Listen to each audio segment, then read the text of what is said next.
A gentleman from Texas, Mr. Gohmert. Thank you, Mr. Chairman, and we appreciate the witnesses being here. We certainly do. But this Department of Justice policy, to get approval from the AG himself, I think merits coming back to. Professor, you had said the AG policy protects not only the reporter, but also the government. And I keep coming back to, so who's protecting the people? I mean, the people are the ones that are supposed to be protected. How about who's protecting the soldiers? Okay, we got a DOJ policy that protects the AG. We got one, it also protects the reporter. Who's protecting the Navy SEALs?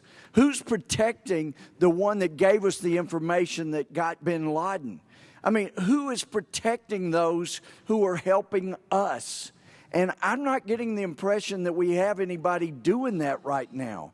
I know that at this very table, we had the Attorney General of the United States testify before the full committee. In his words, there are political dimensions to justice. That goes against everything every law professor I've ever heard told me and taught me. It goes against everything every Democratic Party member teacher I had taught me. They knew this country. They knew what founded this country, and they, I think, instilled it in me. And somebody needs to be watching out for the people and for the man that's going to do 3 decades in prison unless we get firm about stepping up and helping him. Now, I would just like to know, if we don't have a special prosecutor, who is going to stand up and protect those who are out there protecting us? And as you're thinking about that, let me just tell you, a father of one of SEAL Team 6 members told me that after, and we don't have to wonder too far how SEAL Team 6 got disclosed, when we saw the vice president on TV saying something like, well, how about that SEAL Team 6? Aren't they great? Yeah, let's hear for them. And a father, one of the SEAL Team members, told me that his daughter-in-law, their family, got pretty instant military protection because they knew that the vice president had just outed these guys. And then when the president picks that up and starts talking about SEAL Team 6, and then when you have the Taliban target a helicopter with nearly 24 of SEAL Team 6 members, who was out there protecting them when the vice president, the president, outed SEAL Team 6? We know the president can declassify, so there can be no prosecution there.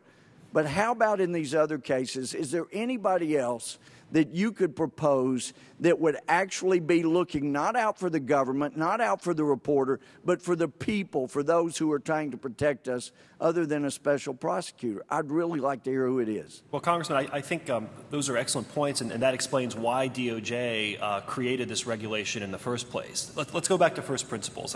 DOJ recognized that sometimes there can be an appearance of impropriety or a conflict of interest where the Attorney General and others in the presidential line of command are responsible for investigating. Well, let me set this straight, because you left this.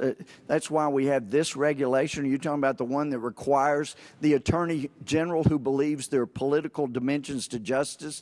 That's why we have to get his permission? Is that what you're saying? Is that the policy you're talking Congressman, about? what I'm saying is that because of a potential for conflict of interest, there is a mechanism now for appointing special counsels outside the normal presidential chain of command to give them a measure of independence so that they don't have to get approval from superiors in the Justice Department or elsewhere before taking certain investigative steps, such as issuing a subpoena to a reporter. I think the example from 2003 is a very good example of how this regulation can work in practice. After it was alleged that senior administration officials— All right, you're going beyond my question. My Okay. time's running out. Let me just also make this point, that this same Attorney General has appointed or asked for an investigation by an Inspector General at DOJ who got a tape of a conversation with a federal agent, and rather than acting like a true Inspector General or a potential prosecution down the road, she turns it over to the federal agent. You better listen to this before I ask you questions.